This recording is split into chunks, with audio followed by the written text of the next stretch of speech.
To be a blank canvas is not to have anyone change or taint who you are. Your image, what you value, and love your soul. You are the artist. On this season, in this episode, I had the pleasure of interviewing my sister, Jaiden Marie, who's an Omaha native, also a graduate at Grandview, who's a known poet now and just a dope individual.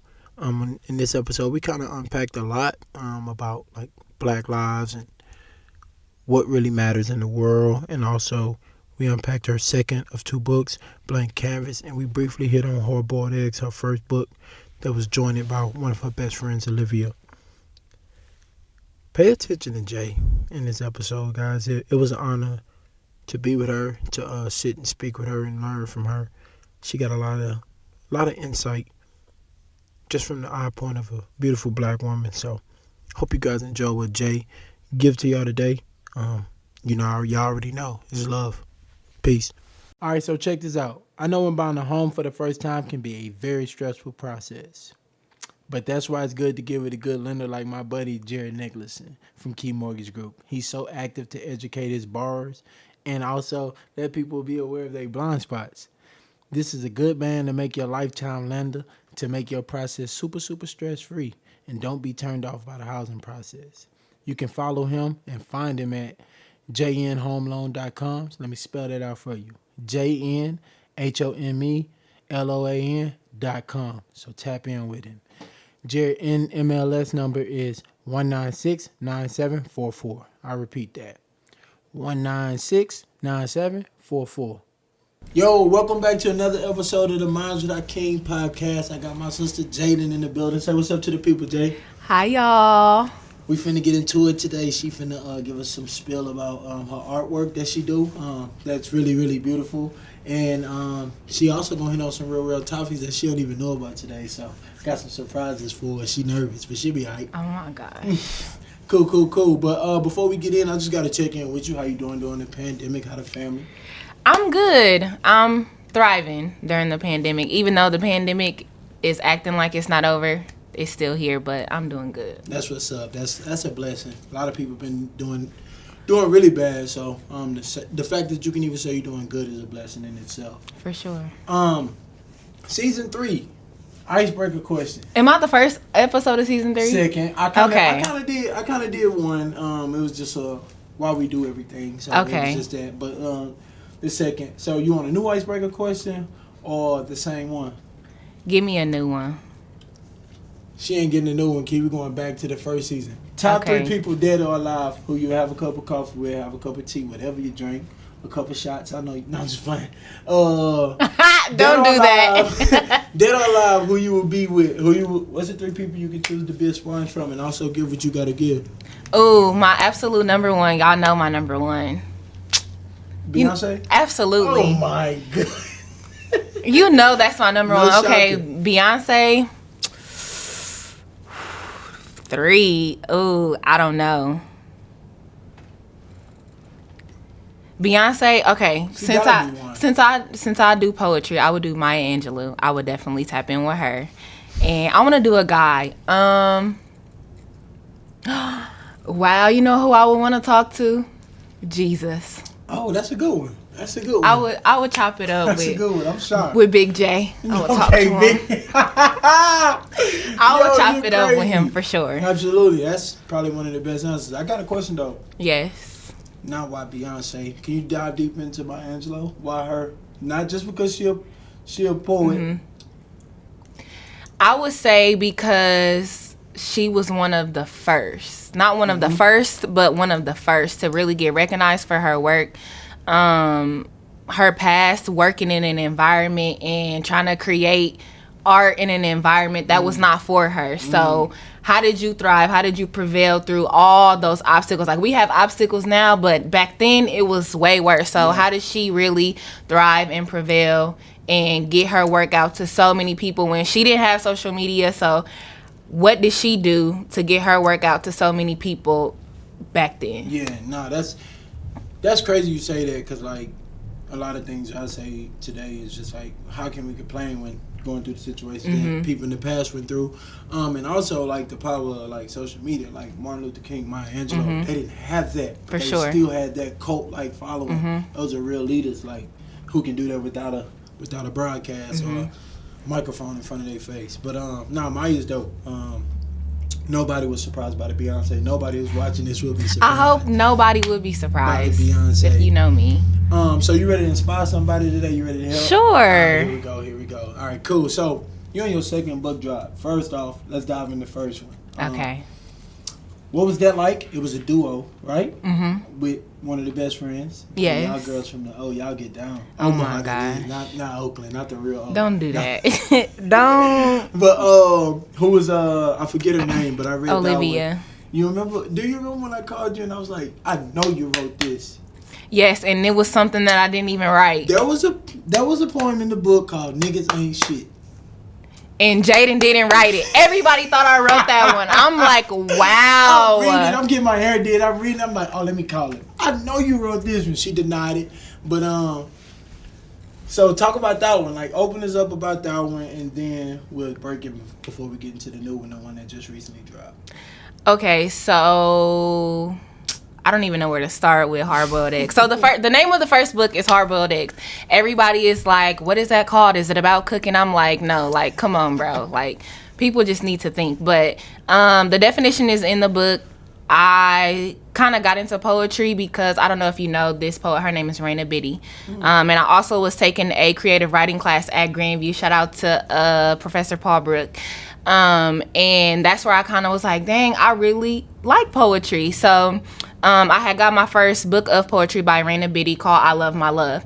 And I read the book and I was like, there's no way she really put how I felt on a piece of paper. I'm like, she really kind of spazzed with her book, and that's one of my favorite books I've ever read. And so I'm like, I already like poetry and I want to be able to connect with people through my poetry. So I'm like, I want to be able to do this. And so I had already had the concept, the name, everything, and then I was going through Snapchat, and Liv posted one of her poems on her story, and I'm like, let's write a book. And she was like, let's do it. And if you look back in my notes, because I don't delete a note, I was like, Hard-Boiled Eggs are going to take me 2 years. I'm going to have this, and this. And it didn't even take a year for our book to come out. So we kind of just started writing our own stuff, coming together, collabing, sharing our work with each other. We found a graphic designer for the cover, and then it just went from there. So what was that like working with somebody on a book? Like, is that like, was it different from the one you just did? Like, how much different was it? Because you got to manage, like, when you work with somebody, because obviously they got to enjoy the content that you put in the book, too. Did you find challenging that? I don't even think there was ever a conflict on what we were going to talk about or what was going to be the context of the book. It was more so I had somebody to be on my ass, because sometimes I can be a little lazy. You know, sometimes when you're doing something, you're like, I don't want to do this. Like, it might not work. But Liv is very motivated. She's talented. She is very strong-minded. So she was on my ass. So I'm like, okay, I'm going to get this shit together. Wait. Shout out Liz. We got to give her a hand clap. Yeah. For the class at? Oh, yeah. They wild. But shout out her for pushing you. And you for sure. That. Like, I definitely did. You needed that. That's dope. And that's very honorable to admit you need that, because sometimes we don't like to be helped. I just want to break in before we get to Blank Canvases. How powerful are words? Like, what does a word mean to you? Because, like, when we was kids and stuff like that, we thought words meant nothing. But how powerful are words to you today? What value do they hold? I think we don't realize how powerful words are because there are books. Think about what the world and what life would be like if we didn't have books. We have to learn from books. We have to learn how to read. We have to learn how to put sentences together. So I think people forget the power of books because not a lot of people, even when we writing books, not a lot of people are just reading like that anymore. Yeah. Especially from the fact that we have audio books. You don't even got to read your book. You can listen to it. So I think that people oftentimes forget how long poetry and words and books have been around and kind of forget how powerful it is and how important it is to have that work of art in the world. So I was just talking to one of my homies who are in the room right now about just like the power of just sitting down and actually read. Mm-hmm. You know, like it's different than like listening to a podcast or listening to an audiobook. It's different. You retain it a lot better and it's more powerful getting those words off the paper. But do you know, fun fact, 90% of the people in this world today buy TVs. Only 10% of the people in the world buy books. I believe it. I definitely believe it. That's crazy, right? It is. Like, it so is. Like, but it's I all believe about the it. education. Like, speaking of books, tap in. Let us know what you're reading right now. If you are reading, it'd be very not good if you just sit up here and say you're not reading. Not just saying that. But so I'm waiting for a book to come in the mail. She wrote my very favorite #1 book. Her name is Sarah Jakes Roberts. She is a pastor, and she wrote. I heard of her. Yes, her book. I told you to read her first book, but she came out with that's actually her second book. She came out with a third book. It just released, so I'm waiting for it to come in the mail. What's the name of it? Woman Evolve. What? What was the second one you told me to read? I forgot it. I'm not gonna lie. Oh, I forgot too. It's called. I gotta find it. Where's she from? No, look it up. Where's she from? She is from California. She is TD Jake's daughter. Okay, she do a lot of speaking. Like yes. Okay, I think I seen her on a couple of IG clips or whatnot. Is that your favorite author? So far, yes. You need to pick up a Malcolm Gladwell book. He's different. Malcolm is different. It's called Don't Settle for Safe. That's the best book I ever read in my life. And I've given it to my friends. Y'all read this book. What was she talking about? She just was talking about how her life was meant to be what it was so she could grow from it. Like, she's a preacher's kid. She had her first kid when she was 14 years old. Yep. Got married. Her husband was abusive to her. Had a kid. Then she had to move on. And she is with her husband that she's with now. But, like, to see somebody who is able to write about what she was going through, and it was so relatable. When it's the thing is, you can read something and you be like, oh, okay, like, you know, they just talking. Yep. But when you can relate and you page after page, you digging in, you don't want to stop. That's how I felt reading that book. That's the power of words. For sure. I was just watching TD Jake's Breakfast Club yesterday. And he was talking about his daughter that was 14 years old and got pregnant. They was asking him how did his congregation treat him. After that, he said they embraced him with open arms. Like, TD, he's fire. When he can get to talking, I just can't imagine. Get to sweating. For real. That's how you know he is saying what he's supposed to say when he get to sweating. No, but where do you get your inspiration from? Like, how do you get inspired to work, to get out and do the things that you do? I would have to say I get the inspiration from others. When I see people doing what they doing, I'm like, that's dope. Like, I love that you're like the podcast. Remember, I text you. I'm like, bro, you taking off with the podcast. I love that you're doing this. When I see people need that. Yes, when I see other people around me doing stuff that they love and that they really want to do in life, that's making them happy. It inspires me. Like, do what you love. You know, do what you want to do in the world. Other people around you are doing it. Like, don't be complacent. Just keep growing. And I love to see people around me growing. That's the best thing in the world. It don't even have to be me, but when the people around me are growing, I'm like, damn, that's dope. I'm complimenting my friends, telling them I'm proud. Yeah, I'm proud of you. So that's what really inspires me. The people that are around me. That's very healthy because a lot of people see people doing stuff around them and they throw hate. Yes, for sure. But you get inspired by other people to work harder, just to walk life with those people. That's dope. That's absolutely phenomenal. So let's get into the baby. The solo. First off. When did you start Blank Canvas? And when did you finish it before it got released? I want to start there. Okay, so a Blank Canvas became a thought. So like my little I already wore mine on the show. Okay. I didn't want to be like that again. But the title and the definition I came up with in 2018. So it just was something I was like. No, drop the definition. You can't just say that and not drop the definition. Drop the definition. You hear, Lou?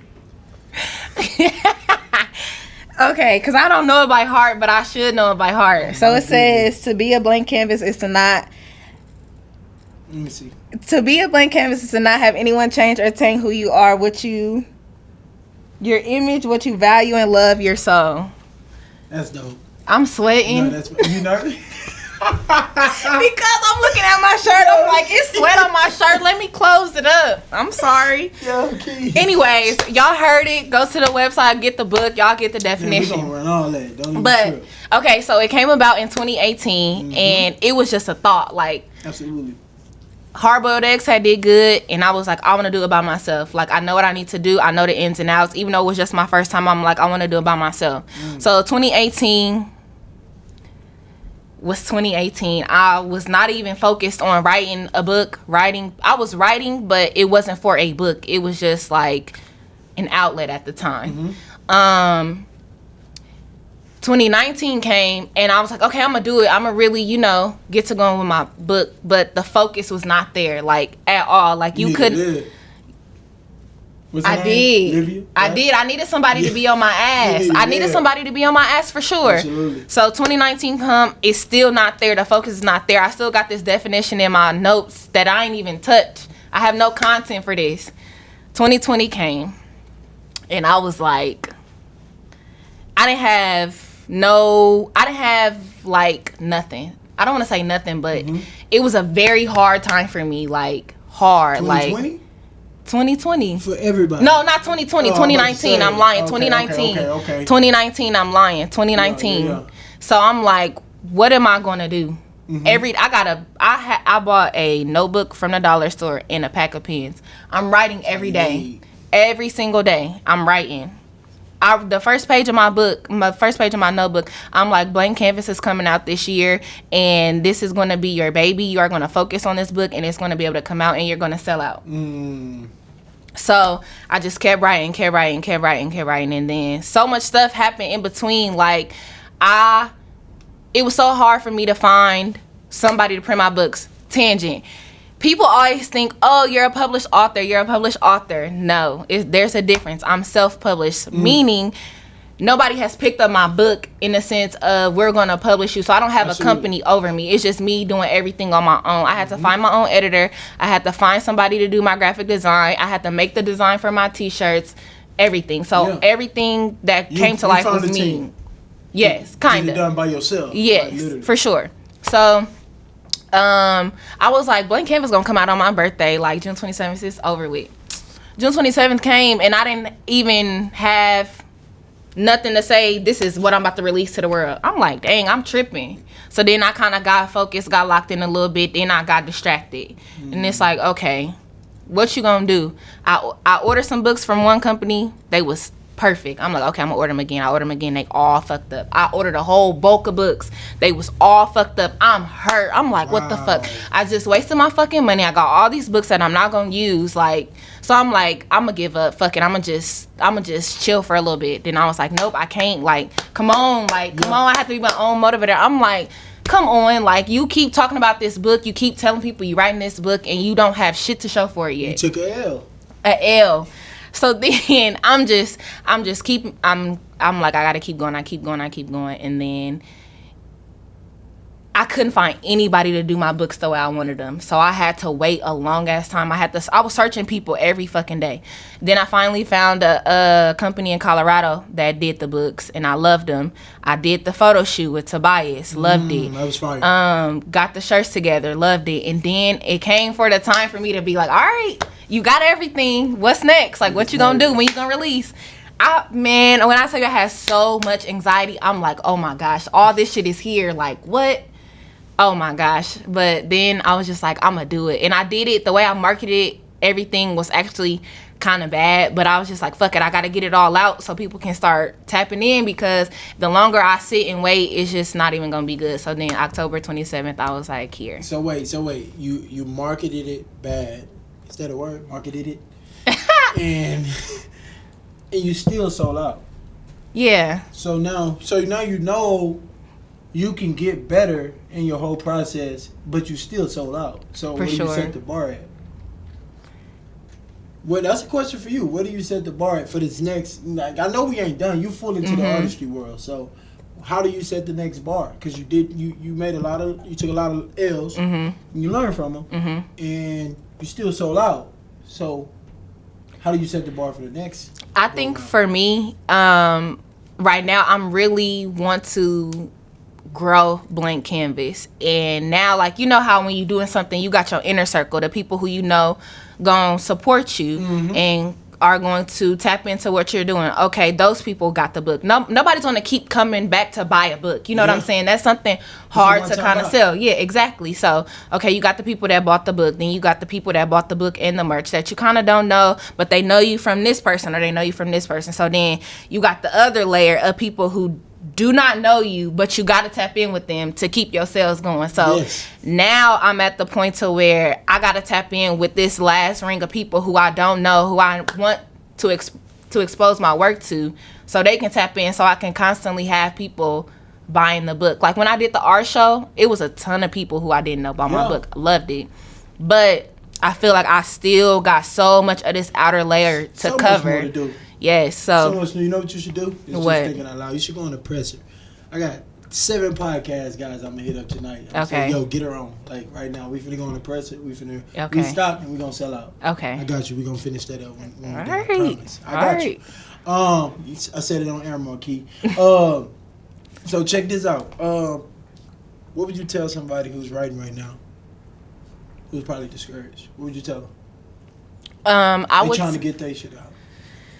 I would tell them to write every single day. Even when whatever is in your book is done, keep writing about it. Like, write about your process that you're doing. Write about the things that you feel like you're messing up on. Write about the things that's going well. Write about what goals you have for yourself with your book. And don't sell yourself short for real. But that's with anything, because I did not think I was going to sell out. I'm like, man, it's just... No self-doubt. Exactly. No self-doubt for sure. So you have to be on yourself, because yes, you can have a team of people, but if you don't believe in yourself, it's going to make others around you hard to believe in you. So when you're going hard for yourself and people see that drive and your motivation and ambition, people are going to tap in with that, period. Preach. People can really see when you're really being yourself. For sure. I'm trying to say that as much as possible. Absolutely. Marquis, zoom in. No, I'm just playing. A lot of you dudes and women gotta stop acting like other people, man. For stop sure. Copying all the time. Because the only person that's gonna be unhappy at the end of the day is yourself, because you're not being yourself. And nobody gonna cling to it because it ain't you. God, I had to learn that too. God, come on, now it's cheaper to be yourself. For sure. Man, so you mentioned during your process you had a lot of bad habits, like doing the writing. What worked for you? Because you got it done and you had a successful project. So what worked for you? What habits that you set in place that worked for you besides like writing every day? What outside of just writing, like your workout, your routine? Like, help us out. We trying to get to the nitty gritty. So when I was actually writing my book, I worked at Wells Fargo. No shout outs to them. No shout outs to them. Absolutely not. So when we were actually in the office, I would dedicate time to actually write and work on the clock. On the clock, and don't have no shame about it. On the clock, I'm putting my headphones in. Yes, on the clock. Don't talk to me. You come to my desk. I can't talk to you right now. I'm doing something. We need that. I'm doing something. Or and then once we were out of the office due to quarantine and the pandemic, I would take a nap after work, and then after I took my nap, I would make sure that I would take time to write and do everything. Or I would get out the house, because working from home, you will hate. That's what it was for me. You will hate your own home. And so I would be like, you know what? I gotta get up. I gotta go out. I gotta go outside, run, whatever. Then when I come back in, I gotta tap in. And music was another thing that kept me. Music heals. Yeah, I had to keep tapped in with different music, different artists, to keep my flow going. So for sure. So music, getting out the house especially during the pandemic. Man, no shout out for Wells. Absolutely not. No shout out for them. Cool. Moving forward. Any thoughts on the next book? You sat down, you started writing yet, or no? Okay, so don't tell us no title or nothing. I'm not. Okay, so where I'm at now is, so I'm not the type of person to where I feel like I have to quit my 9 to 5 to do what I want to do. Because I like my job now. I work in a school. I work with kids. And so I like my job. And so I have come to a point to where I had to realize with myself, I can't do both. I can't work and focus on being the best teacher I can be, and then work on blank canvas and try to be the best marketer and the best social media guru and all that at the same time. So I have decided, because I don't have to work in the summer because I'm a teacher. So I have decided that I'm going to focus on teaching for now, and then when the summer hits, I can focus on blank canvas. So that's what I see. No hot girl summer for you. Don't do that. I can still have fun. You gonna be working. I can still have fun. You gotta cut it. No trips, no Phoenix, Arizona trips for you. Don't do that. I can't wait to see the things that you do this summer. So I'm not invited to the bachelor party, is what you're saying?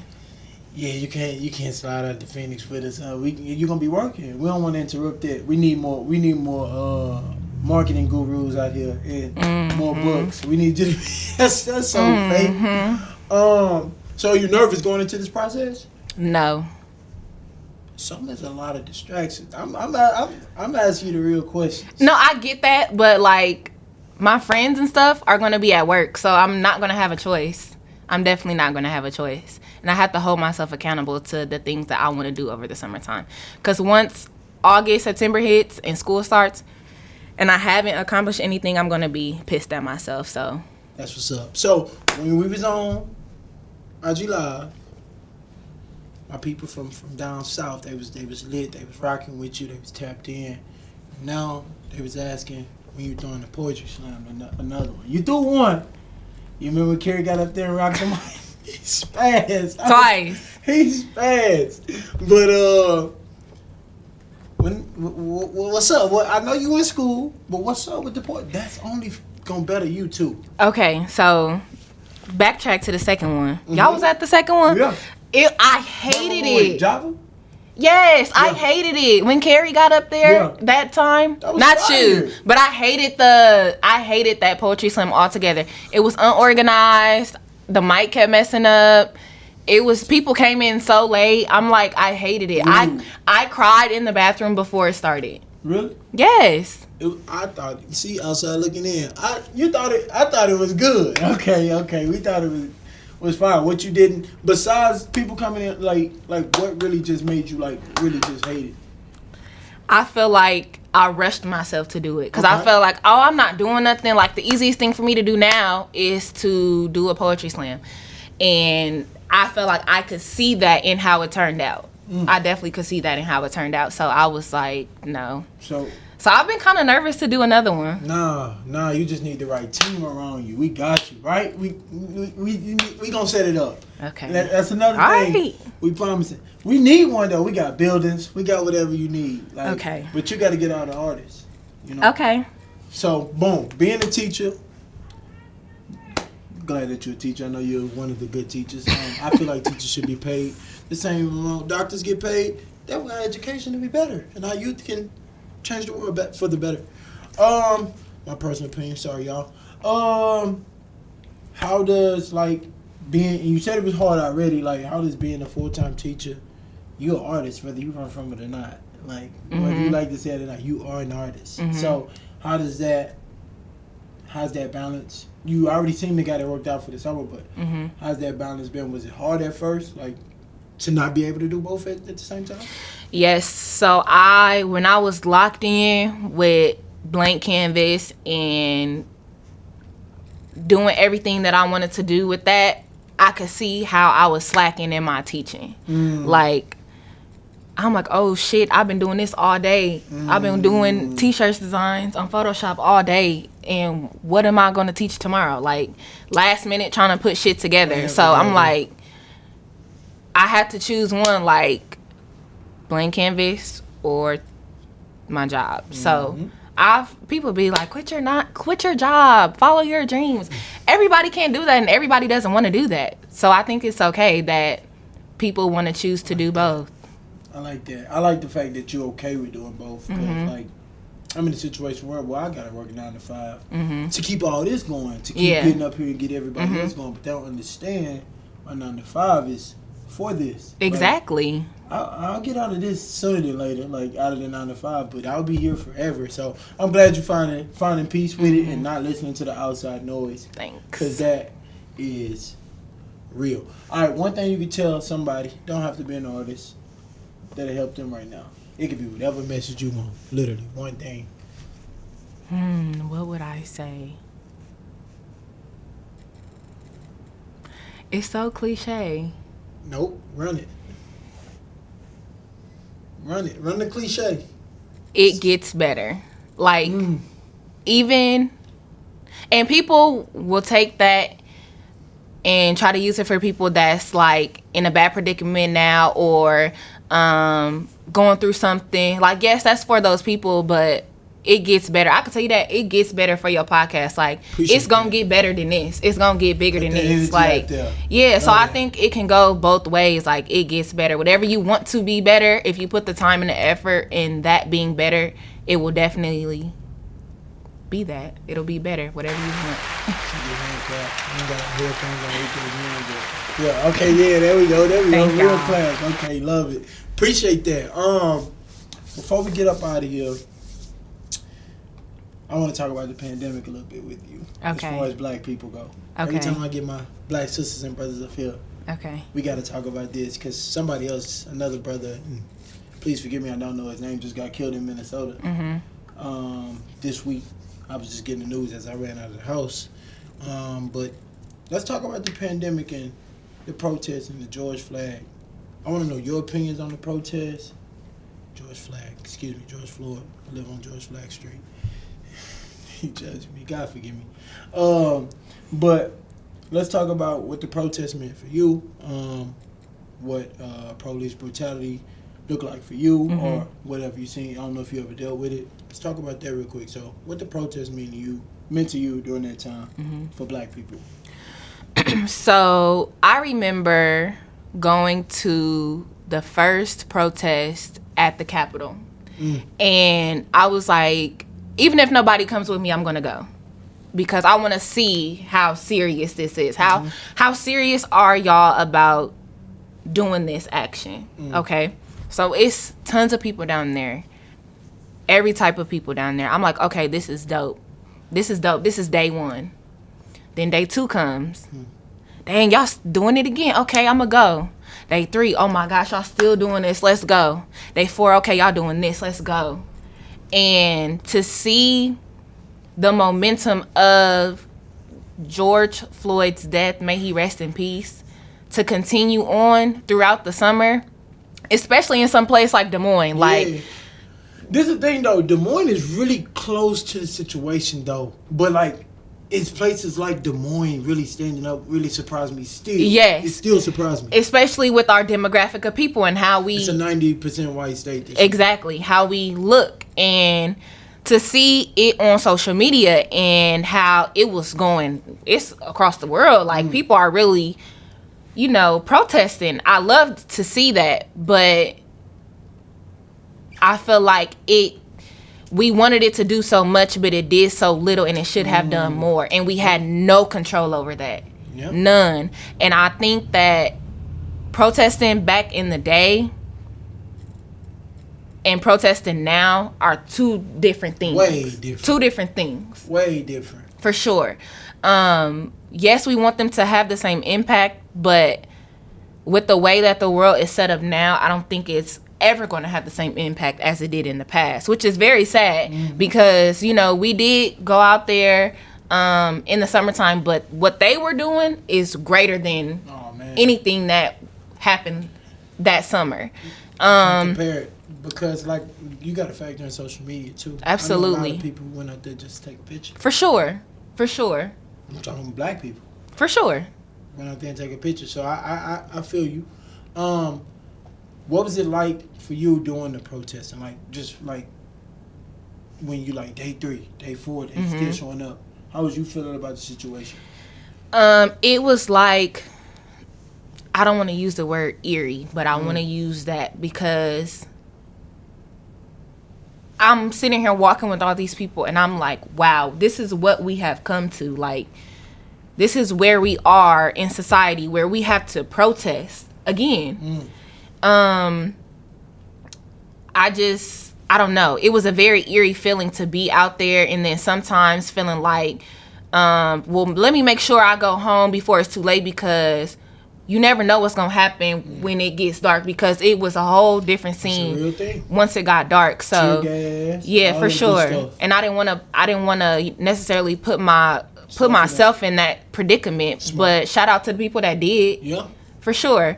I just think the feeling that I had was very eerie, and it was almost a sad feeling for people of color, black people, Hispanics, everybody, to feel like this is what we got to do for y'all to hear us, and for us to feel like, hey, we got to say Black Lives Matter. Yeah. We really got to tell y'all, hey, we matter too. Like, we all humans. Like that blows my mind. Yeah, that blows my mind that we had to go through a period to where we felt like we had to teach people how to treat us. Like, when we had to do stuff like at work for like racial stuff and being sensitive to these sort of situations, I'm like, it should have been like this. Yeah. This should have been in place. It shouldn't have took a summer of protesting and people dying for this to happen. Like, for real. That's the part that blew my mind. And I asked a woman on my show. Her name was Abner. She was a phenomenal lady.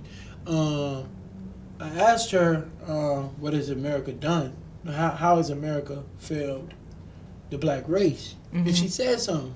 And she's older than us, and really, like, when she said that, I was like, what? She said, America didn't do anything to fail us. This system wasn't designed for us to succeed. I wish more black people knew that. Like, yo, like, everything you're doing that you're successful in, you're beating the odds. Like, everything you do, because this system was not designed for you to thrive. Like, we don't understand that. We get so caught up in going too fast in life and forget what our people was going through. For sure. 400 years ago. Or forget what our great-great-grandparents was going through when they couldn't even... My grandma couldn't even go to school with white people. Like, for sure. My grandma's still alive. Still got air in her lungs. Like, we forget those small things, but this system wasn't designed for us to succeed. So everything somebody black doing, I'm blasting that. Because guess what? You beating the odds. I don't care if you sold 2 books. You beating the odds. Yeah. You're a black author. You beating the odds. So, like, this system wasn't, like, you said it's crazy that we had to get up and somebody had to die for that to happen. It's all in the plans. Like, I think the black man is exactly where the white man wanted him at today. Absolutely. I strongly feel that way. So, what would you say to a black, and this is your words, do not devalue yourself. What would you say to black people that you wish they would do? Ooh. I'm sorry, I had to put you on the spot. I got a hard one coming out of this.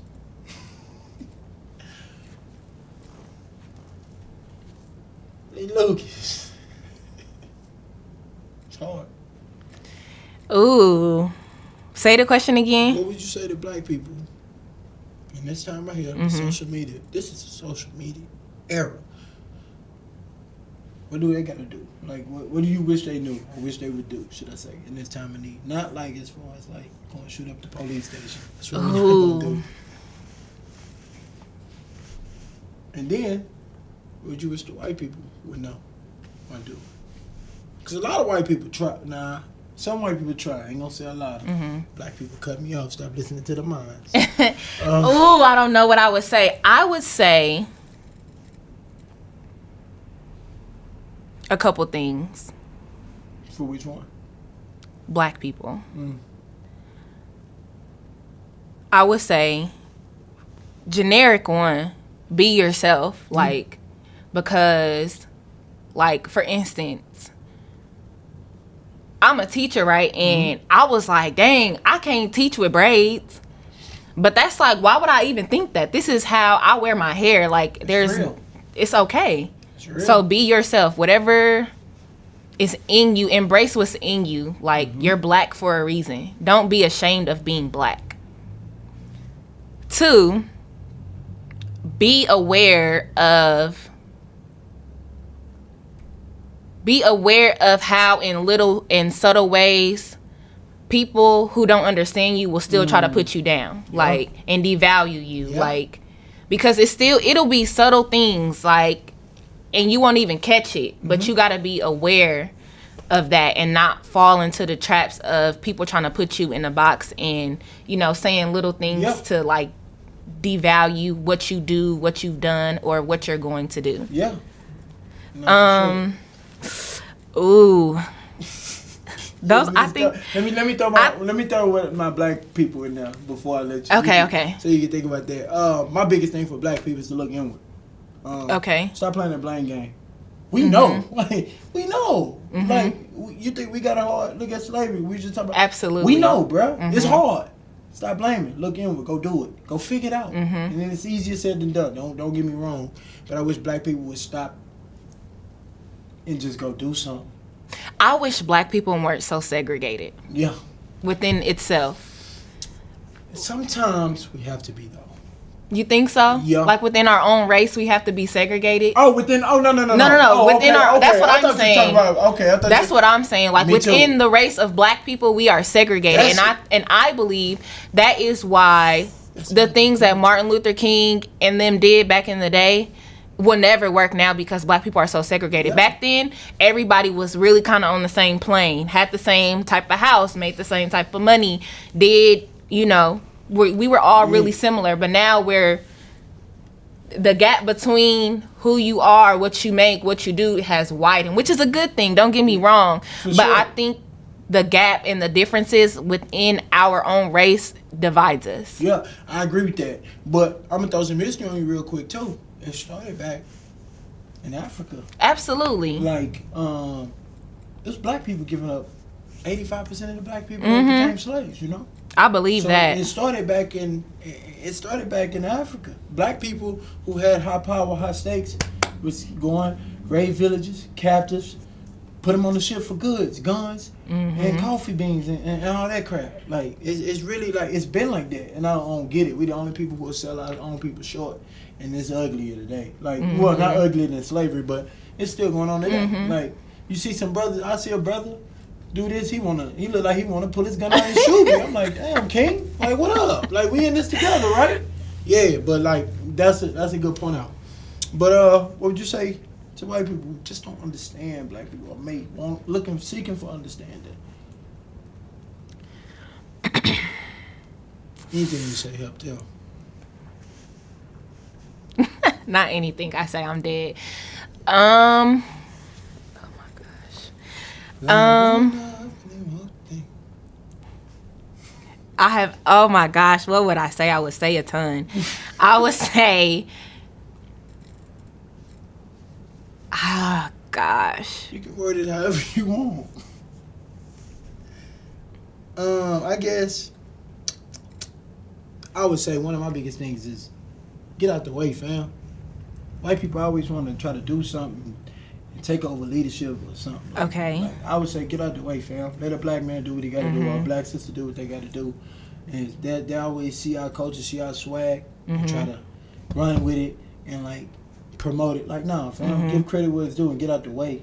Like, that's for sure. That's they always gotta have a hand in something. That's a thing in itself. Imagine smack my hand. Imagine that in the eyes of a black woman. Oh, that'd be even multiplied like by another 50. Like, get out the way, fam. And then don't be turned off by leadership. Just because I walk in with that down south swag, that don't mean I'm not a leader because you bought a book. Man, get out, man. Go on with that. Oh, I don't know, Jawan. Hakeem, I'm sorry. That's my full name. I think I would ask a question. And I always start with a question. But what would you ask it? But I already know the answer though. I want to know why. I want to know where the intimidation comes from. But I know why. But it's like I want to know from their perspective. Like, where does the intimidation come from? Where does the fear come from? Like, are you really scared, or are you going off of something somebody else said about me or about people that look like me? Like, what is it? You know? Yeah. Why? Yeah. That's good. But it started like even when in TV shows in the 80s. 1800s and 1900s, where they'll paint a full white man black with paint and have him chase around white women. That fear has been Yeah. planted in these people's heads forever. Like, and then when they put a black man on TV nowadays, he either in a dress or he a gangster or he a criminal. Like, cause gangsters aren't bad people. He a criminal or he in a dress. And all these black men in the dress, they think they got it figured out. They beating the odds. Let me not start. But yeah. No, that's a good thing. That's a good thing. Why? Let me not get started because I have nothing against the LGBTQ community. Let's get that off right now. But it's all a game. It's all a system that. It is, and I can go all day on that. Is that like 45, 35, they 45, 35 to 40-year-old white men in California is playing with the social media crap in California. They run the whole system, and people don't know that because they're not tapped into what's actually going on. Like they think they own. Like Dr. Umar said, "Why is there white people on my live? This is a black only live." Bro, Facebook owner own that live. He's white. Bro, he be having me screaming. But I'm just saying, our both black people are lose, bro. We let stuff. What you say, crew? Lose our mind. Hey, that's the go-to. But what you was about to say? I ain't mean to cut you off. I don't even remember. I don't even remember My now. bad. It's okay. Man, before we get off camera, man, I just want to thank you so much. We got books in stock right now. Yes, we got books in stock. The website and the link is gonna be below. Tell us what that link is. Beablankcanvas.com and at Blank Canvas the book on Instagram. Twitter, yours. We need yours. We finna get you a couple of followers. My tweets are locked. Oh, never mind. We can't follow on We take Twitter. care of ourselves on Twitter. Mm-hmm. Links will be in the description below. We appreciate you for coming on the Minds with Hakeem. Thanks for having me. Not a problem. I've been waiting. We gotta get back. I told you on IG Live, I was like, yo, we gonna get on here. We just gotta be the timing right. So we finna run some more book sales though. That's what we finna do. And we finna go on this presser and we finna get this poetry slam. Okay. Locked and loaded. I appreciate you for being who you are. I normally shake people's hand, but give me a hug, sister. We look alike? I don't think so. I'm dead. Y'all be smooth. Peace.